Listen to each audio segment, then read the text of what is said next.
안녕하세요. 얼마 전에 이혼에 성공한 40대 초반의 싱글맘입니다. 오늘 사연은 60많은 시댁과 전 남편에 관한 이야기예요. 그들의 욕심이 스스로를 어떻게 무너지게 만들었는지 모두 이야기해 드릴게요. 남편과는 20대 후반에 만나 30대 초반에 결혼했어요. 솔직히 30대 초반에 결혼할 생각은 없었지만 아이가 생기는 바람에 어쩔 수 없이 결혼하게 된 상황이었죠. 아이 때문에 한 결혼이라 많은 것을 포기해야 했어요. 한 번뿐인 신혼여행조차 마음대로 갈 수가 없었죠. 멋진 유럽으로 가고팠지만 뱃속의 아이가 걱정되어 비행기를 탈 수 없었습니다. 그때 남편이 이런 이야기를 해줬어요. 내가 돈 많이 벌어서 나중에 우리 애랑 당신 해외로 꼭 여행 보내줄게. 신혼여행이라 생각하고 즐겁게 가자. 그러니까 너무 섭섭해하지 마. 고마워. 언젠가 꼭 해외로 여행 가면 좋겠다. 대신 우리 국내 여행이라도 많이 다니자. 아이에게 추억을 많이 쌓아주는 거야. 그런데 결혼 후에도 여행을 자주 가지 못했어요. 왜냐하면 남편의 벌이가 시원찮았거든요.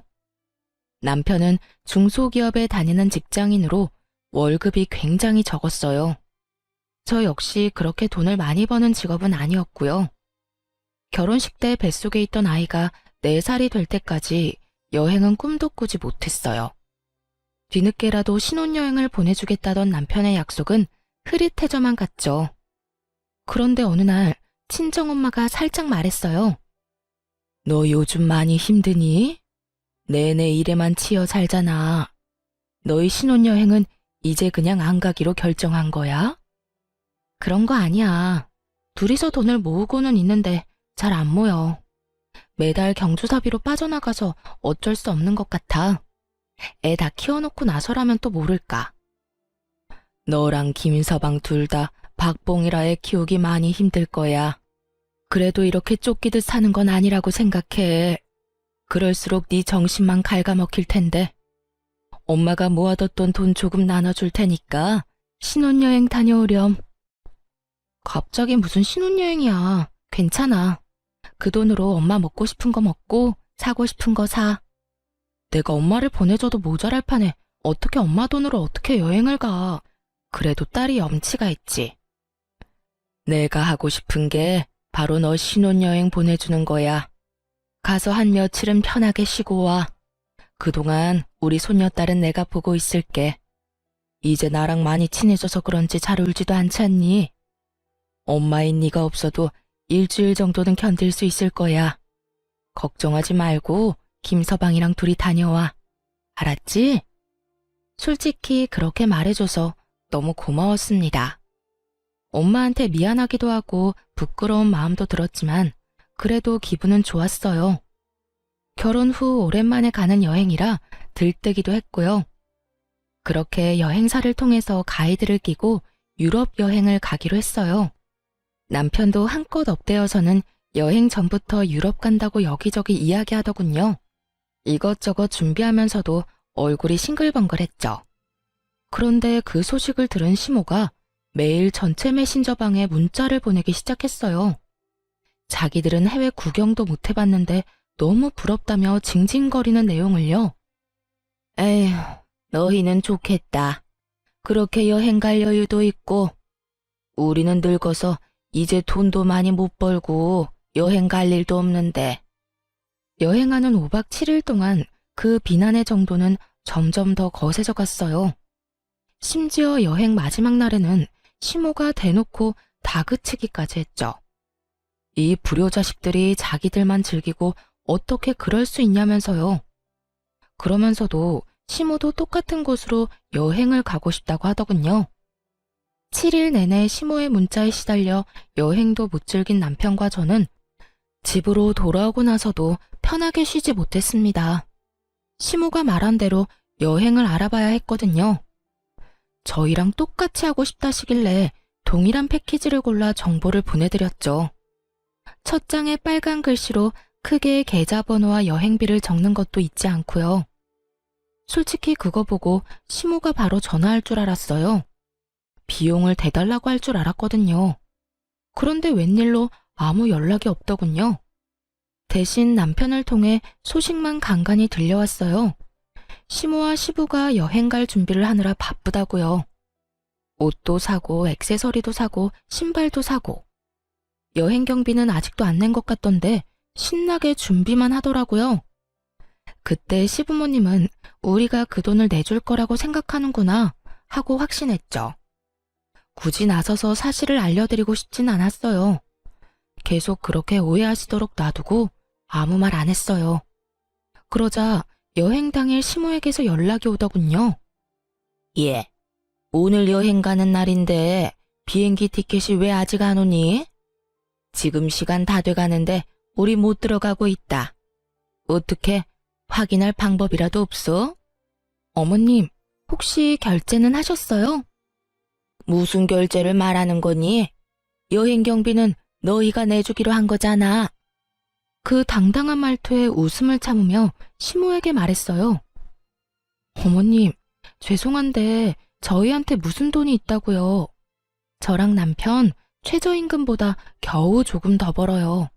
생활비 쓰고 나면 남는 돈도 없는데 어떻게 두 분 해외여행을 보내드리겠어요? 얼마나 큰 돈이 필요한데요. 제가 분명히 자료에 돈 보내셔야 한다고 적어놓지 않았나요? 그것도 빨간 글자로 확실하게 보실 수 있게 체크까지 해놨는데. 저런 돈을 안 내셨으니 티켓이 안 나오죠. 그럼 돈을 하나도 안 냈단 말이니? 어떻게 그럴 수가 있어? 우리는 당연히 너희가 돈 낼 거라 생각하고 있었는데. 정말 너무한다. 우리 여행 좀 보내주기가 그렇게 싫었니? 너희는 둘이서 해외여행 잘만 갔다 오더니 아무리 돈이 아까워도 그렇지 어떻게 이런 식으로 뒤통수를 쳐? 그리고 뭐 돈이 없어? 그럼 너희는 돈 빌려서 갔니? 무슨 돈으로 해외여행을 갔어? 뒤로 모아둔 돈이 있었으니까 간 거 아니야. 저희 이번에 신혼여행 겸 간 거예요. 그리고 비용은 친정어머니가 주셨어요. 결혼한 지 4년이 다 되어 가는데 신혼여행도 못 간 딸이 불쌍하다고요. 지금까지 아무도 신경 안 쓰지 않았지만요. 아무래도 딸이 저 하나뿐이라서 많이 걱정하신 것 같더라고요. 그러자 시모는 아무 대꾸도 못하더군요. 한술 더 떠 이번에는 시모가 다 들리도록 남편에게 물었어요. 어머님이 이렇게 여행 가고 싶어 하시는 줄 몰랐네. 당신이 대출이라도 받는 게 어때? 그럼 해외여행 보내드릴 수 있잖아. 미쳤어? 무슨 돈을 빌려서 여행을 보내드려. 솔직히 우리한테 돈 맡겨놓으신 것도 아니고. 어머니 저러실 때마다 내가 더 당황스럽네. 아무튼 이번 여행은 없던 걸로 해요. 제대로 정보 안 살펴본 것도 잘못이지. 난 당연히 부모님이 알아서 결제하고 가실 줄 알았지. 우리더러 비용 대라고 한 거면 이렇게 조사하기 전에 거절했어. 남편이 화를 내고서야 시모와의 대화는 끝났습니다. 솔직히 그때도 시모가 깨끗하게 포기했다고 생각하진 않았어요. 시모는 특히 사람을 괴롭힐 때 끈질긴 면이 있었거든요. 그 후 1년 반쯤 지났을 때 시모의 환갑이 다가왔습니다. 간단하게 식사나 대접할 생각이었는데 시모는 아닌가 보더라고요. 저희 앞에서 대놓고 이렇게 말했으니 말이에요. 이번 환갑 때는 해외여행 가고 싶어. 너희 환갑잔치 해준다고 모아놓은 돈이 있잖아. 그거에 좀 더 보태서 여행 보내줘. 죽기 전에 비행기를 한 번은 타봐야 하지 않겠니? 이럴 때는 딸이 없는 게 서럽다 서러워. 무심한 아들의 며느리뿐이니 원. 내가 여행도 한번 제대로 가보지 못하고 이렇게 산다. 그게 어디 딸과 아들의 문제겠어요? 아들도 부모를 지극하게 생각하면 여행비 정도는 내드릴 텐데 그럴 생각도 돈도 없는 남편이니 시부모님이 해외여행 한번 못 가신 거죠. 시모가 그 사실을 아는지 모르는지 알 수 없지만요. 어쨌든 환갑잔치를 위해 모아놓은 돈이 좀 있었기에 남편에게 가능하냐고 물었죠. 어머님이랑 아버님 모시고 해외여행 갈 정도는 돼? 혹시 예산 부족하면 나는 빠질게. 솔직히 거기에 끼고 싶지 않았습니다. 그런데 시모가 그러더군요. 네가 왜 빠져? 너도 같이 가야지. 그리고 이번 여행 계획은 꼭 네가 짜야 한다. 여행사에 다 맡기는 거 나 별로 안 좋아해. 알았지? 그 이야기를 듣는데 귀찮다는 생각만 들더군요. 그래서 시댁에서 돌아오자마자 남편에게 말했어요. 두 분 모시고 가는 여행 계획 당신이 세워. 나는 일하는데 애도 봐야 하고 너무 바빠. 그것까지 할 시간 없어. 그리고 당신이 어머님 취향 다 알잖아. 나는 잘 모르고. 괜히 여행 가서까지 트러블 만들고 싶지 않아. 그러니까 당신이 다 계획 짜고 어머님께 보내드려. 그렇게 남편이 모든 계획을 짜고 시모에게 계획표를 전달했어요. 웬일로 시모는 계획표를 보고도 별말을 하지 않았죠. 그런데 해외에 도착하는 순간 시모의 본색이 드러났어요. 하나부터 10까지 다 마음에 안 든다며 하나하나 딴지를 걸기 시작하는 거예요. 남편이 짜놓은 계획대로 움직이지 않고 도중에 행선지를 변경하는 일도 잦았죠. 예, 너무 볼만한 게 없다. 우리 여기 가지 말고 딴 데 가자. 저기 줄 서 있는 거 안 보이니? 그런데도 기다리자고?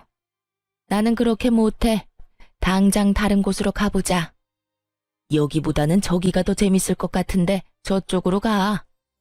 첫날 그렇게 일정을 다 틀어버렸으면서도 만족을 못했는지 시모는 숙소에 도착하자마자 화를 냈어요. 아니, 숙소가 왜 이 모양이야? 너 솔직히 말해봐라. 나한테 좋은 거 해주기 싫어서 지금 이러는 거지? 너희는 고급 호텔에 묵었으면서 나는 이런 곳에서 묵으라니? 이게 말이 되니? 여기서 잤다가 몸에 벼룩이라도 붙으면 책임질 거야? 시모를 데리고 간 곳도 당연히 호텔이었어요. 5성급의 엄청 좋은 호텔은 아니지만 그래도 3, 4성급 정도는 되는 곳이었죠. 그리고 꼭 그런 부정적인 이야기는 남편이 없을 때 저한테만 하더군요. 그래서 여행이 끝나갈 때쯤에는 슬슬 한계에 도달했어요. 돌아오는 비행기를 타고 공항에 도착했을 때 결국 폭발하더군요. 남편이 잠깐 화장실에 들렀는데 그때를 틈타 시모가 또 쏘아댔거든요. 너 진짜 너무하다. 우리가 해외여행 보내달라고 한 게 그렇게 싫었어? 그래서 이딴 식으로 사람 괴롭히는 거야? 아니, 숙소도 마음에 하나도 안 들고 관광지도 별로고. 솔직히 말해봐라. 우리한테 좋은 거 해주기 싫었지? 하나만 봐도 네가 우리를 어떻게 생각하는지 다 보여.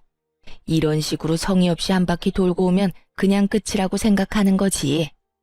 저번에도 느꼈지만 넌 정말 뻔뻔해.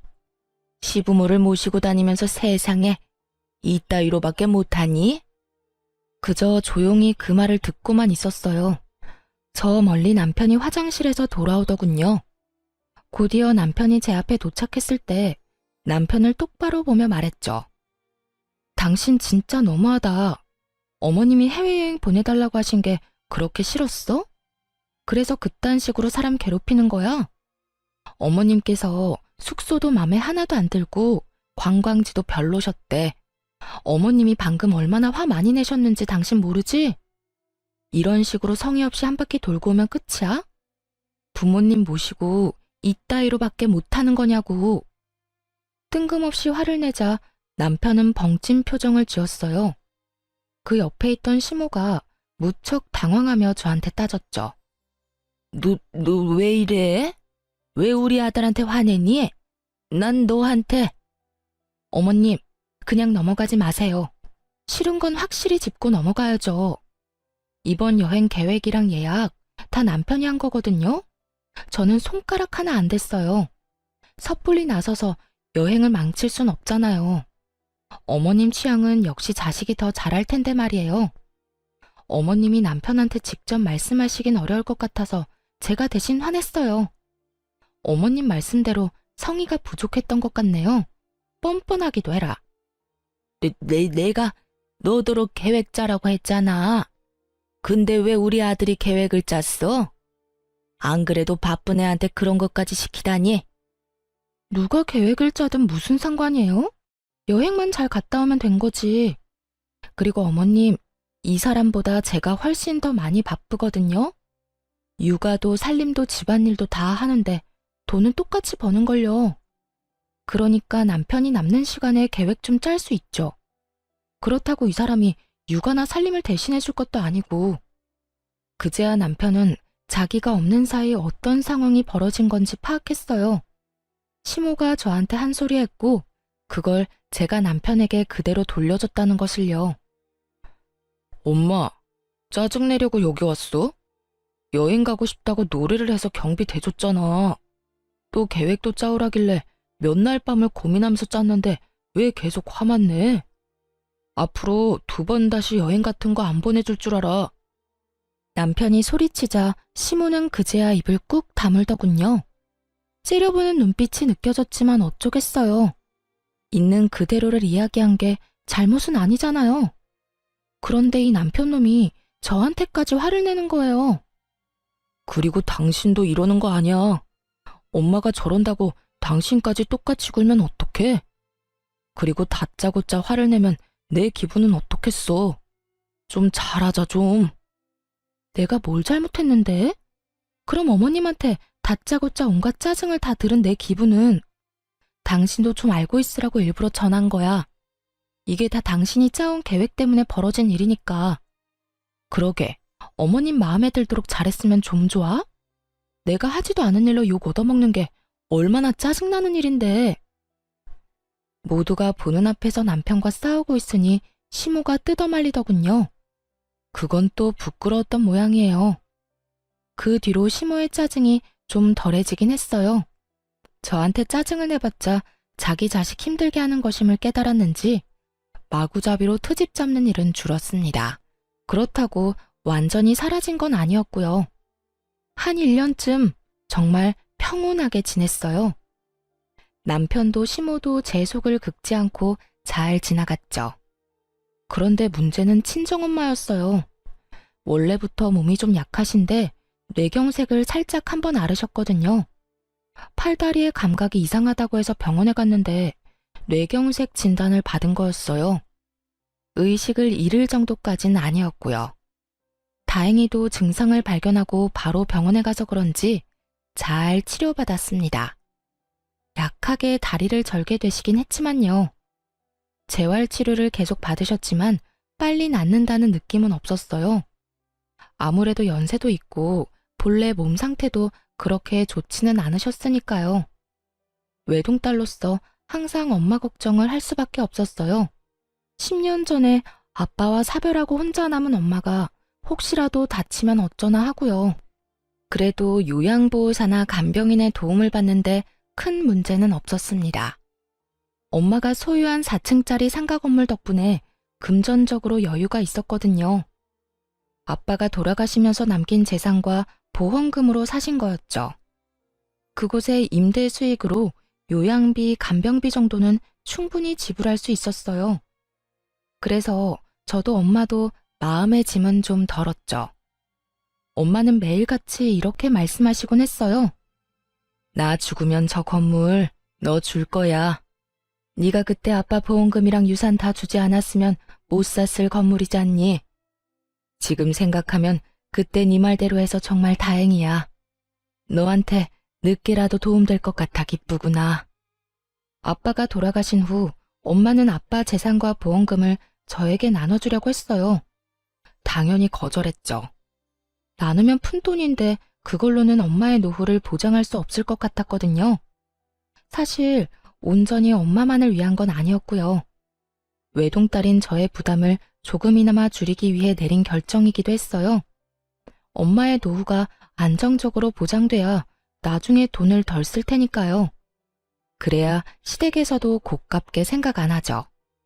그 덕분에 엄마는 그 상가 건물을 마련하셨어요. 그리고 언젠가 제가 상속받을 테니 어찌 보면 투자한 거라고 칠 수도 있겠죠. 당장 돈을 만질 수는 없지만 지속적으로 엄마에게 수익을 드리고 미래까지 보장한 좋은 결정이었다고 지금도 생각하고 있었어요. 엄마가 아프시고 나서는 시간 날 때마다 대신 건물을 관리하게 됐어요. 그러다 상가 건물의 1층 점포가 비었을 때 뜻밖의 연락을 받았죠.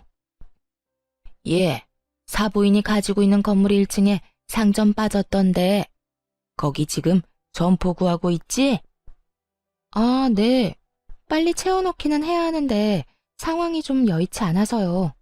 어떻게 할지 고민 중이신 것 같더라고요.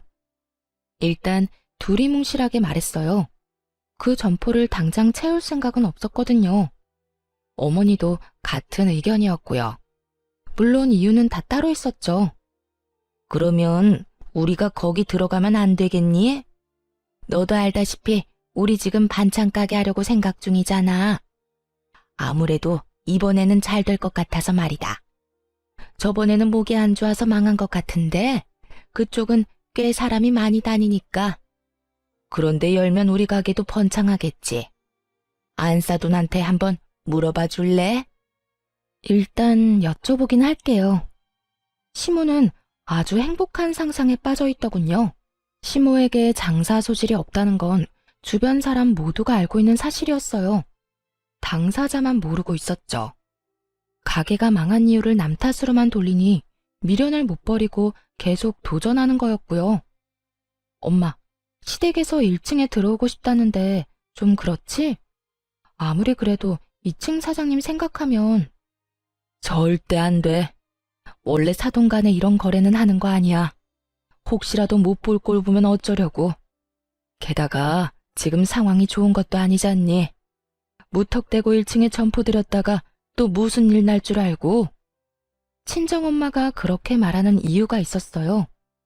이전 1층 가게 사장님이 계약 기간을 다 못 채우고 중도에 나갔거든요. 그 이유는 2층 사장님 때문이었어요. 매번 만날 때마다 다투더니 결국 참다 못한 1층 사장님이 먼저 나가버린 거예요. 2층 사장님과의 계약은 앞으로 9개월 정도가 남아 있었고, 엄마와 전 2층을 내보내기 전까지 1층에 가게를 받을 생각이 없었죠. 솔직하게 말해서 시댁에 괜한 꼬투리 잡히기 싫어서 거절하기로 한 거였어요. 어머님, 친정어머니한테 말씀드려봤는데 아무래도 안 될 것 같아요. 사실 상황이 좋지가 않거든요. 다른 곳을 알아보시는 게 어떨까요? 조심스레 거절의 말을 건넸는데 돌아온 건 시모의 냉랭한 대답이었죠. 상가 그거 하나 갖고 있다고 유세는. 아니 사람 있는데 비워달라는 것도 아니고 아무도 없는 곳에 좀 들어가겠다는데 뭐가 잘나서 그렇게 고가워? 그래, 네가 우리 집을 어떻게 생각하는지 잘 알았다. 그러고는 전화를 뚝 끊더군요. 이럴 때는 시댁과 친정이 같은 지역에 있어서 참 짜증났어요. 아예 멀리 떨어져 살고 있었다면 점포 자리를 달라는 말도 없었을 텐데. 한숨이 나오긴 했지만 그래도 다행이라 생각했어요. 엄마가 그런 시모와 마주하지 않아도 된다니 안심이었죠. 그런데 며칠 뒤 친정엄마에게서 묘한 소식을 들었어요. 예, 안사돈 대체 왜 그러신다니? 세상에, 사람을 완전 쓰레기로 만들어서 소문내고 다닌대. 설마 내가 점포 안 내줬다고 그러시는 거니? 어떻게 앞뒤 사정 다 끊어먹고 그딴 식으로. 아, 엄마가 지금 기가 차서 말도 안 나온다. 평생 남한테 나쁜 짓 안 하고 살았는데 이게 무슨 일이니? 주변 사람들한테 전화로 그런 소문들을 들으니까 정말 미치겠어. 그게 무슨 소리야? 시어머니가 뒤에서 엄마 욕하고 다닌다고? 알아보니 친정엄마 동네 근처에 소문이 났더군요. 엄마가 사돈댁 무시하고 자기만 잘 살려고 한다고 가족 도울 줄도 모르는 피도 눈물도 없는 사람이라고 말이죠. 그 이야기를 전해 듣는데 화가 확 나더라고요. 마치 일부러 안 도와준 것처럼 몰아가서 엄마는 병원까지 다니실 정도였어요. 스트레스로 밤에 잠도 잘 못 주무셨고요. 그래서 남편에게 먼저 이야기했죠. 당신 나랑 이야기 좀 해. 어머님 점포임대 문제 때문에 그래. 그거 우리가 일부러 안 해주는 거 아니거든? 그런데 어머님도 정말 너무하셔. 어떻게 온 동네에 그렇게 나쁜 소문을 다 내고 다니실 수가 있어. 일부러 안 해주는 거 맞잖아. 아니야? 당장 사람이 있는 것도 아니고 계약된 상황도 아닌데. 그러게 엄마가 해달라고 했을 때 바로 해줬으면 되잖아.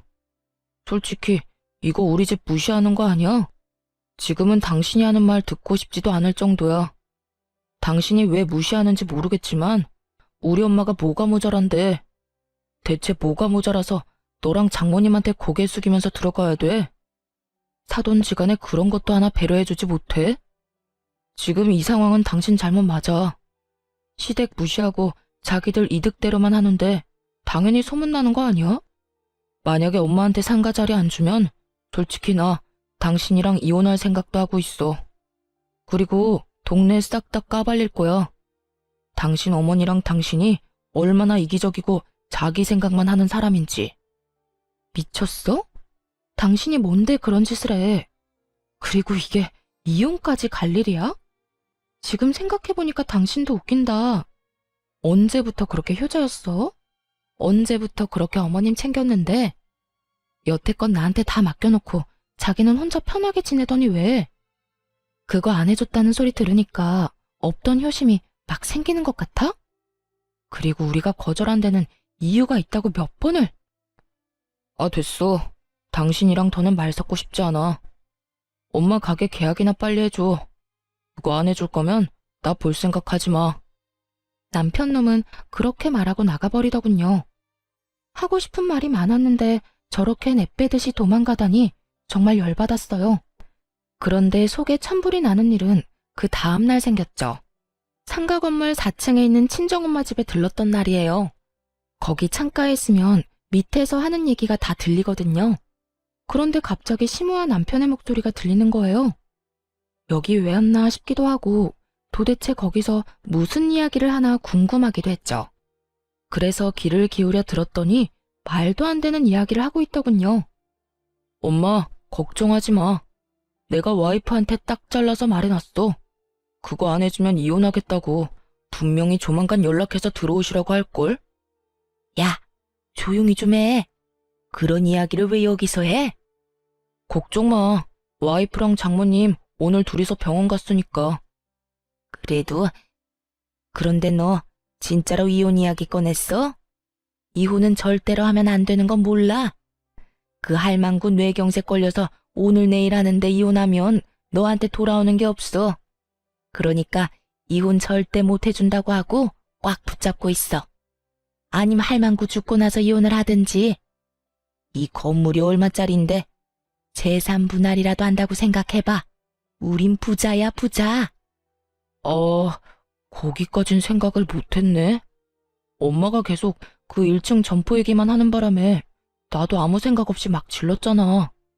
그러면 이혼은 절대 안 된다고 얘기할게. 살살 구슬리면 될 거야. 엄마도 앞으로 며느리 좀 구슬려봐. 맨날 화만 내지 말고. 예, 구슬리는 것도 하루 이틀 일이지. 내가 젊은 애한테까지 그런 식으로 기어야 되겠니? 그걸 위에서 고스란히 듣고 있는 심정이 어땠겠어요? 저 인간들이 엄마 재산에 대해 왈가왈부하는데 정말 기분이 더러웠어요. 당장이라도 뛰어나가서 뭐라고 하려는데 엄마가 방으로 들어오더군요. 마시라는 음료수는 거들떠도 안 보고 열만 내며 서 있으니 엄마가 물었어요. 너 무슨 일 있니? 표정이 왜 이렇게 안 좋아? 엄마한테 얘기해봐. 왜? 상가 1층 때문에 안 싸더니 너까지 괴롭혀? 그것도 그건데 저 인간들이 진짜 미쳤나 봐. 엄마 건물이 무슨 자기들 거라도 된 것처럼 이야기하는데 안 되겠어. 이런 쓰레기들하고 같이 사느니 내가 이혼하는 게 맞지. 울분을 토하며 급히 가방을 정리하는데 엄마가 손을 탁 잡더군요. 그렇게 깔끔하게 이혼해줄 생각이니? 그러지 말고 안사돈한테 1층 임대해주자. 대신 특약 여러 개 붙여서 중도해지 시에 위약금 엄청나게 물게 설정하고. 여태까지 자기들 위해서 임대 못해준다고 얘기한 건데 안 되겠네. 우리 손 더럽힐 필요 없이 진짜 진상을 몸소 겪도록 해주면 되겠지. 그리고 넌 그때까지 모르는 척해. 당해봐야 정신 차리겠지 싶어서 엄마 말대로 조용히 있었습니다. 그리고 시모에게 1층 임대 허락 소식을 전하고 계약서를 썼어요. 시모는 계약서를 읽는 둥 마는 둥 하더군요. 엄마가 꼼꼼하게 확인하라고 몇 번을 말했는데도 말이에요. 다 확인한 거 맞으시죠? 꼼꼼하게 확인하세요. 나중에 다른 말 하지 마시고요. 다 읽었어요. 진작 이렇게 해주면 좀 좋아요. 서로 얼굴 붉힐 일 없잖아요. 서로? 일방적으로 온 동네에 악질적인 소문 다 내놓은 건 그쪽이죠. 아, 더 이상 말 섞고 싶지 않네요. 돈이나 꼬박꼬박 내세요. 시모는 잠깐 입을 삐죽거리는가 싶더니 금세 들뜨더군요. 기분 좋은 표정으로 가게를 꾸리고 리모델링도 했죠. 그러나 그 즐거움은 오래가지 않았어요. 2층 카페 사장이 1층 시모 가게에 매일같이 나타나 진상짓을 하기 시작했거든요. 시모는 성질을 죽이고 처음에는 내내 하며 조심스럽게 대했지만 끝이 없었어요. 2층 사장이 계속해서 불평불만을 쏟아냈거든요. 결국 2층 사장을 어떻게든 하라며 전화했길래 거기다 대고 말했죠. 어머님, 처음에 1층 임대 안 해드리려고 한 이유가 바로 이거예요. 1층 사장님이 2층 사장님 괴롭힘 때문에 못 견디고 나가셨거든요. 그거 감안하고 계약하신 거 아니었어요? 저한테 이야기하셔도 해결 방법은 없어요. 두 사람 중 한 사람이 나가야 끝나는 거죠. 나 몰라라 하는 저와 엄마 때문에 시모는 머리끝까지 화가 난 모양이었어요. 이런 게 어딨어? 이건 사기야. 2층 사장이 얼마나 진상인데 우리가 왜 나가? 저 사람이 나가야지. 2층 계약 기간 아직 남았어요. 그래서 마음대로 내보낼 수 없고요. 사실 6개월 후에 2층 계약이 만료되면 연장하지 않을 거였거든요. 연장 의지가 없음을 미리 밝혔고 상대방도 마찬가지고요. 그렇지만 그 사실을 시모에게 알려주지는 않았어요. 희망이 보이지 않아야 더 힘든 법이잖아요. 결국 시모는 4개월 내내 그 2층 사장에게 시달렸어요. 반찬 가게라 어쩔 수 없는데도 냄새가 나니까 어떻게 좀 해달라. 시모가 전화라도 하고 있으면 시끄러우니 조용히 해달라. 1층 앞은 너희가 깨끗하게 쓸고 닦아라 등등 수많은 진상짓을 당했죠. 결국 시모는 1년의 계약 기간도 다 못 채우고 해지를 하겠다며 난리를 피우더군요. 그런데 어머님, 중도 해지하면 위약금 무셔야 해요. 보증금만큼 내셔야 하는데 가능하시겠어요? 어려우실 것 같으면 여기 대신 들어올 사람 찾든지요. 여길 누가 들어와? 저런 진상이 있는데. 너 다 알고 나한테 상가 임대한 거지? 무슨 소리세요? 처음에 거절한 건 저희 쪽이잖아요. 그런데 동네에 소문 다 내서 결국 상가 임대하도록 만든 건 어머님이고요. 그런 짓 저지르시고도 또 제 탓을 하세요? 시모는 대꾸할 말을 찾지 못했어요. 그 이후로 열심히 1층 상가에 들어올 사람을 찾았지만 아무도 없었어요. 당연한 이야기였죠. 시모가 여기저기 말하기도 했고 친정엄마도 열심히 소문내고 다녔거든요. 결국 사람을 구하지 못해 점포를 빼려면 위약금을 물어내야 할 판이었죠. 그러자 시모와 남편이 저와 엄마를 찾아와 난리를 피우더군요. 이거 어쩔 거야? 난 위약금 못 내. 내가 거기에 들인 돈이 얼만데. 돈 벌지도 못하고 적자만 한가득인데 왜 위약금까지 내야 해? 계약서에 사인하실 때 꼼꼼히 읽어보라고 말씀드렸잖아요. 다 읽고 도장까지 찍은 마당에 안 주시면 저희는 법대로 하는 수밖에요. 사부인, 내가 부탁 좀 할게요. 제발 이 돈 좀 까주세요. 없던 일로 해달라고요. 응? 우리 사이에 이러기에요? 장모님, 부탁드립니다. 저희 부모님 지금 한 푼도 없으세요. 위약금 물 돈 없어요. 그 보증금은 두 분 노후 자금이라고요. 남편과 시모가 애원하자 엄마가 말했어요. 그래? 그럼 자네 우리 딸이랑 이혼하게.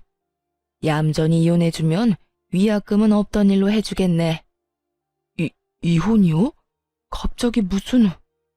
자네가 내 딸한테 상가 임대 안 해주면 이혼도 불사하겠다고 했다면서? 뭐하러 그렇게 살아? 그냥 헤어져. 내 딸도 그러길 바라고 있고. 그리고 위약금을 준대도 이혼은 시킬 거네. 그러니까 잘 선택해. 돈이라도 안 내고 이혼할 건지 돈 내고 이혼할 건지. 남편이 고민하자 시모가 넙죽 말하더군요. 뭘 고민해? 어차피 이혼시키겠다는데 돈 안 주고 이혼하는 게 맞지? 이혼합시다. 그러면 보증금은 돌려주는 거 맞지요? 그렇게 남편과 이혼하게 됐습니다. 엄마 상가 때문에 이혼은 절대 안 된다고 했던 시모도 별 수 없었던 거죠. 눈앞에서 거액의 보증금이 날아가게 생겼으니까요. 이혼 소송이 끝날 때쯤 상가 2층도 비워졌어요. 이혼하고 받은 위자료와 재산 분할로 받은 돈을 합해서 리모델링을 했죠. 사실 그동안 네일 아트를 배웠거든요. 1층에는 저의 네일 가게를 차렸고 2층에는 친구가 하는 미용실을 들였어요. 둘 다 미용업종이라 함께 이용하면 할인을 해줬죠. 그리고 자리가 없을 때는 서로의 대기실을 빌리기도 했고요. 그러다 보니 두 가게 모두를 찾는 손님들이 늘어나더라고요. 상권 분석을 잘한 건지 아니면 근처에 비슷한 업종이 드물게 있어서 그런지 서서히 장사가 잘 되기 시작했어요. 이혼하고 5개월쯤 지났을 때 명절을 앞두고 외가 친척분들이 가게에 왔어요. 명절이라 문을 닫으려고 했는데 친척 여자분들을 간단하게 꾸며드리려고 모셨죠. 그런데 그때 누가 네일숍 안으로 훅 들어오더군요. 바로 시모였어요. 야, 당장 나와. 너 우리한테 사기쳤지? 2층 진상 금방 나갈 거 알았으면서 왜 말 안 했어? 우리 가게에서 빼버리려고 그런 거지? 그래 놓고 그 자리에서 지금 장사를 하겠다 이거야? 여기 내가 계약한 곳이었어. 진상만 아니었으면 지금까지 잘 영업했을 거라고. 나만 망할 수 있냐? 너도 같이 망해야지. 그렇게 말하면서 시모는 작정하고 네일 도구들을 다 때려 부수더군요. 지금 뭐 하시는 거예요? 상가에 들어오지 말랬는데 굳이 들어온 사람은 그쪽이고 나가라고 안 했는데 나가겠다던 사람도 그쪽이잖아요. 정말 어이가 없어서. 왜요? 장사가 잘 되니까 이제 와서 배가 아파요? 그래, 배 아프다 이년아. 내가 억울해서 미치고 팔짝 뛰겠어. 어떻게 장사 잘하던 사람 내쫓아놓고 여기서 네가 직접 장사를 해? 이 사람들은 그거 알고 여기 와서 손톱질하고 있어? 다들 잘 들으세요. 이 여자 정신 나간 년이에요. 멀쩡하게 일하던 사람 쫓아내놓고 자기 입속이나 챙기는 싸가지 없는 년이라고요. 그런 여자한테 손톱 손질 받아서 뭐해요? 당장 가세요. 이 여편네가 정신이 나갔나? 지금 누구한테 이년저년이래? 우리 시조카가 왜 당신한텐 연소리를 들어? 이 가게가 아줌마 것도 아닌데 정신 나간 소리 하는 것 좀 봐. 이거 치매 걸린 거 아니야? 그래, 우리 조카 말 들어보니 그렇게 괴롭혔다던데. 오늘 사람 환장하게 하는 거 보니까 더하네. 한두 번 해본 솜씨도 아닌 것 같고. 깽판을 치고 싶으면 당신 집에서나 해. 아니면 내가 아줌마 가게 가서 깽판이 뭔지 보여줘? 어디서 애를 잡아? 나이는 대체 어디로 처먹은 거야? 이런 걸 그냥 놔둔 걸 보니 언니가 참 마음이 약해. 나 같았으면 다리 몽둥이라도 하나 부러뜨렸겠다. 어디 한번 병원 신세 지도록 만들어줘? 무시무시한 우리 외숙모와 이모의 말에 시모가 깜짝 놀라더라고요. 안에 그저 사람이 많으니 깽판 치기 좋겠다 싶어 들어왔겠죠. 가족인 줄도 모르고 말이에요. 놀란 시모가 주춤거리는 사이에 엄마가 나와 말했어요. 이제 우리하고 남 아니에요? 왜 여기 와서 소란을 피워요? 오늘 부서진 것들 모두 계산해서 변상하세요. 여기 CCTV 달린 거 보이죠? 변상 안 해주면 경찰에 신고하든 고소하든 할 테니까 각오하고 있어요. 결국 시모는 가게에서 도망치듯 나갔어요. 변상은커녕 땡전 한 푼도 없는 게 분명했죠. 나가는 뒤통수에 대고 동네 사람들 들으라고 크게 말했어요. 이혼시킨 전 며느리 가게가 잘 돼서 배 아픈 건 알겠는데 이런 식으로 와서 깽판 치고 다 부숴놓고 가면 안 되죠. 또 진상짓 하면 경찰에 연락합니다. 그렇게 말하자 옆 앞가게에서 무슨 일인지 빼꼼히 목 빼고 구경하더군요. 그런 시선을 도저히 견디기 힘들었나 봅니다. 시모는 고개를 푹 숙이고 손바닥으로 얼굴을 가리며 도망가듯 떠났어요. 한 번만 더 이 근처에 오면 경찰에 바로 신고할 거예요. 그 이후 시모는 근처에 얼씬도 하지 못했어요. 소문을 들어보니 쪽팔려서 집 밖으로 나오지도 못하고 있는 것 같더군요. 친한 지인들에게 전해 들었겠죠. 전 며느리 가게 잘 되니 가서 진상 부린 전 시모로 소문 쫙 났다고 말이죠. 이 동네에 그 소문을 모르는 사람이 없었거든요. 정말 고소했어요. 친척분들이랑 다 같이 모여서 깔깔 웃었다니까요. 꽁지 빠지게 도망가는 그 모습을 보니 어찌나 속이 시원하던지. 만약 그때 안에 있던 사람들이 진짜 손님들이었으면 아찔했겠지만 다행히 놀러온 친척분들이었기에 웃고 넘길 수 있는 해프닝이 됐죠. 덤으로 시모를 더 쪽팔리게 만들 수도 있었고요.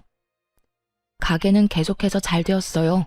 하지만 좋은 일이 있으면 나쁜 일도 있는 법이죠. 친정엄마가 화장실에 가려고 침대에서 걸어 나오다가 발이 꼬여 넘어진 거예요. 밖으로 나오기 힘들 정도의 밤마비 증상 때문이었죠. 엄마를 발견했을 때는 이미 많이 늦은 상태였어요. 하필이면 그때 잠시 마트에 가서 장을 보고 왔거든요.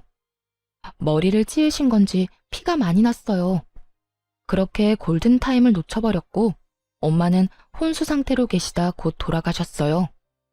엄마가 돌아가시고 가장 후회되는 게 함께 여행 한번 못 가본 거였어요.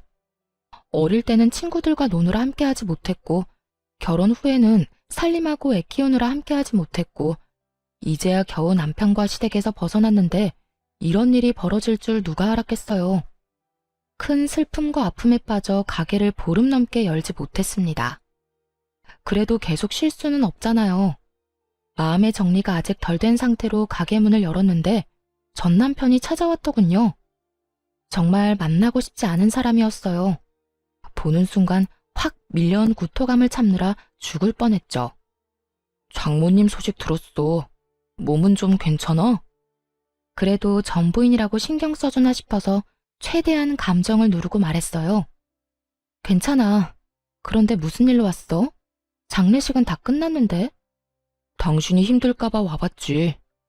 얼마나 힘든지는 모르지만 그래도 누군가에게 기대고 싶을 거 아니야? 아무래도 내가 옆에 있는 게 나을 것 같아서. 이런 기특한 생각을 하는 놈이 아닌데 그 말을 듣는데 의심만 더 생기더군요. 그래도 이제 그건 당신 역할이 아니야. 맞은 건 고마운데 나 진짜 이야기할 힘도 없어. 그래, 이제 내 역할은 아니지. 하지만 잘 생각해봐. 우리가 헤어진 게 어디 우리 둘 때문이겠어? 아니잖아. 우리 엄마 때문에 다 이렇게 틀어진 거잖아. 나 생각 많이 해봤어. 당신이랑 다시 합치고 싶어. 왜 남들 때문에 이혼해서 이렇게 따로 살아야 해? 그때 그 일 아니었으면 우리 지금쯤 이혼 안 하고 잘 살고 있었을 거야. 지금 무슨 헛소리 하는 거야? 우리가 이혼을 한 건 당신이랑 당신 엄마 때문이지. 나는 엄마한테 당한 것 뿐이야. 재혼하면 우리 엄마하고는 영 끊고 살면 돼. 진짜 지독한 사람인 거 나도 잘 알고 있으니까. 요즘 하는 거 보면 진짜 정신 나간 사람 같아. 완전 치매 걸린 노인이 따로 없다니까. 제정신이 아니니까 자식을 이혼시킨 거겠지. 그리고 아직도 잘 되지도 않는 장사하겠다고 돈을 얼마나 쓰는지. 그때 받아간 보증금이 이제는 한 푼도 없어. 이제 와서 나더러 부양하라는데 내가 왜 해? 엄마 때문에 내 인생도 이렇게 망했는데. 이혼남 신세 돼서 지금 앞가림도 못하는데 말이지. 그래서 당신 찾아온 거야. 나 진짜 우리 엄마지만 정 떨어져서 같이 못 살겠어. 왜 그렇게 진상짓을 다 못해서 안달이 난 걸까? 전 남편은 시모를 열심히 욕하며 제가 공감하기를 바라고 있었어요. 하지만 머릿속에 한 가지 생각밖에 안 들었죠. 이놈은 엄마 건물이 내 것이 되자마자 찾아왔구나. 지금도 여전히 우리 엄마 건물만 보고 있는 거예요. 그러니 재결합을 하겠다는 뻔뻔하고도 무시무시한 소리를 하는 거고요. 분노로 몸이 떨렸지만 최대한 참았습니다. 눈동자만 슬쩍 움직여서 가게 안에 설치된 CCTV를 슬쩍 쳐다봤죠. 다행스럽게도 녹화가 잘 되고 있더라고요. 저번에 난리를 피우고 간 시모 때문에 녹음까지 되는 CCTV로 바꿔놨거든요. 그걸 확인하고 헛소리를 늘어놓는 전 남편에게 말했어요. 웃기고 있네. 네가 내 생각이 나서 여기 왔겠어? 너 우리 엄마 건물 때문에 나한테 온 거 눈치 다 깠거든? 엄마 돌아가시자마자 찾아온 거 보니 너도 참 대단하다. 우리가 당신 어머니 때문에 틀어졌다고? 그거 착각이거든? 나는 너희 모자가 우리 엄마 건물 두고 소곤소곤 이야기할 때부터 이혼하고 싶었어. 맘대로 이 건물을 너희들 것처럼 여길 때부터. 그걸 다 들었다고? 어떻게? 그래, 내가 하나부터 열까지 싹 다 들었지. 그때 생각하면 아직도 온몸이 부들부들 떨려. 인간 같지도 않은 쓰레기들 어떻게 해야 잘 처리했다고 소문날까 고민 좀 했지. 근데 뭐 알아서 분리수거되러 쓰레기통에 들어가던데. 그 가게 일부러 너희 엄마한테 준 거 맞고 일부러 특약 그렇게 넣은 것도 맞아. 다 알면서 2층 사람 진상인 것도 2층 계약 종료일 다가온다는 사실도 말 안 했어. 혹시나 이혼할 때 피곤하게 할까봐 걱정했는데 돈이 걸리니까 바로 해주더라. 그래놓고 뭐? 너희 엄마 때문에 우리가 이혼을 했어? 네 엄마 탓이 절반이고 네 탓도 절반이야. 어디서 청렴결백한 척이야? 네가 양심이라는 게 있으면 적어도 엄마 돌아가시자마자 쳐들어오는 건 피했어야지. 안 그래도 엄마 돌아가시고 싱숭생숭해서 힘든데 열받아 죽겠잖아. 쓰레기야, 어떻게 책임질래? 어? 내 기분 어떻게 책임질 거야? 여기서 더 이상 나 화나게 하지 말고 지금 당장 내 눈앞에서 꺼져. 단호한 축객령에 전 남편은 뒤도 돌아보지 않고 쫓기듯 가게에서 나갔어요. 모자지간 아니랄까봐 시모와 똑같은 모습이었죠. 그런데 그 모습을 보고 있으니 열불이 덧뻗치더군요. 잠깐 고민하다가 좋은 생각이 나서 CCTV 영상을 확인했어요. 그리고 전 남편이 시모 욕하는 장면을 따서 시모 연락처로 보내줬죠. 혹시나 못 볼까봐 시부 연락처로도 보냈고요. 건물이 탐나서 불효막심하게 자기 엄마 욕하는 망할 놈. 그런 놈이 바로 당신 자식이라고 보여주고 싶었거든요. 저와 헤어지고 갈 곳 없어서 시모 집에서 신세 진주제에 말이죠. 얼마 지나지 않아 길에서 전 남편과 시모가 박터지게 싸웠다는 소식을 들었어요. 그걸 직접 목격한 호프집 사장님이 이야기해줬거든요. 동영상이 아주 잘 전달되었나 봐요. 그 할망구가 그날은 완전 눈이 돌았더라니까. 평소에는 그렇게 아들 감싸고 돌더니 말이야. 아들한테 네가 지금 전 며느리한테 그런 말할 군번이냐고. 엄마 집에서 먹고 자고 들러붙어 있는 주제에 어떻게 그러냐고 하더라. 뭐 아들이 엄마 치매 걸렸다느니 진상이라느니 그런 말까지 했다며? 아주 고래고래 고함을 지르는데 늙어서 힘도 없는 할매가 목소리는 얼마나 큰지. 주변 가게에서 다 나와봤지 뭐야. 근데 자식놈도 한마디를 안 지더라. 그때 억지로 가게에 쳐들어가지만 않았어도 자기가 엄마 밑에 안 붙어 있었을 거라고. 다 엄마 탓이니까 책임지는 게 맞다고 얼굴에 철판도 안 깔고 말하더라고. 참나, 두 모자가 똑같더만. 소식을 전해준 호프집 사장님에게 그저 조용히 싱긋 웃어 보였어요. 예상한 대로 두 사람이 확 찢어졌더군요. 그 뒤에는 전 남편이 전시댁에서 쫓겨났다는 이야기를 들었어요. 모아둔 돈도 없이 나가서 뭘 어쩔지는 모르겠지만 무슨 상관이겠어요. 이제는 더 이상 찾아오지 않을 거라는 걸 알기에 마음이 후련했습니다. 욕심 때문에 인생 제대로 꼬여버린 두 사람의 이야기 어떠셨나요? 지금까지 제 이야기 시간 내서 들어주셔서 감사합니다. 좋은 하루 되세요.